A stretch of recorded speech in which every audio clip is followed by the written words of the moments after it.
Assalamualaikum warahmatullahi wabarakatuh. Apa kabar mahasiswa semua? Saya berharap Anda semua dalam keadaan sehat walafiat. Saudara mahasiswa, terima kasih atas partisipasinya pada minggu kedua pada mata kuliah pengembangan SDM. Adapun topik bahasan adalah perspektif PSDM. Saudara mahasiswa, pengembangan SDM menggunakan prinsip belajar orang dewasa atau lebih dikenal dengan istilah andragogi. Andragogi berasal dari bahasa Yunani, aner artinya orang dewasa dan agogus artinya memimpin.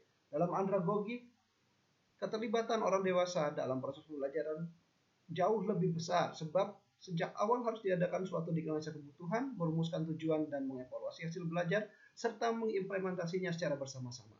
Dalam perspektif pengembangan SDM terdiri dari dua paradigma, yaitu paradigma pembelajaran yang lebih dikenal dengan istilah student center. Pembelajaran fokus pada peserta. Untuk meningkatkan efektivitas pembelajaran dibutuhkan komunikasi antara fasilitator dengan peserta.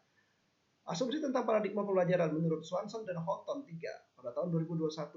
Pendidikan, pertumbuhan, pembelajaran, dan pengembangan individual secara inheren adalah baik bagi individual. Orang-orang harus dinilai dari sisi intrinsiknya sebagai manusia, bukan hanya sebagai sumber daya untuk mencapai hasil. Tujuan utama pengembangan SDM adalah pengembangan individual. Hasil utama pengembangan SDM adalah pembelajaran dan pengembangan.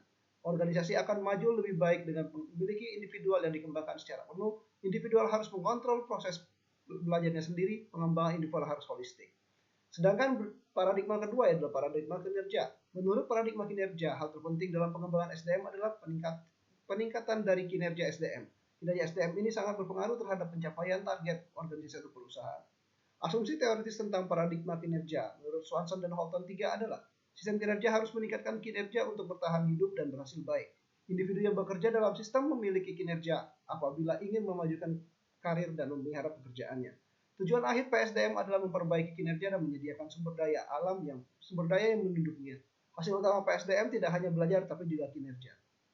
Saudara mahasiswa, selain kompetensi ada elemen yang dibutuhkan, yaitu motivasi. Motivasi adalah semangat yang mendorong perilaku untuk bertindak sesuai dengan tujuan, target, atau arah yang diinginkan. Dengan demikian, pengembangan SDM dibutuhkan untuk meningkatkan motivasi SDM.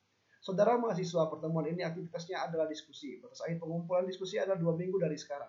Saya menghimbau untuk mengerjakan diskusi dan lebih awal jangan mepet dengan waktu pengumpulan karena akan merugikan Anda sendiri dikarenakan jaringan yang traffic.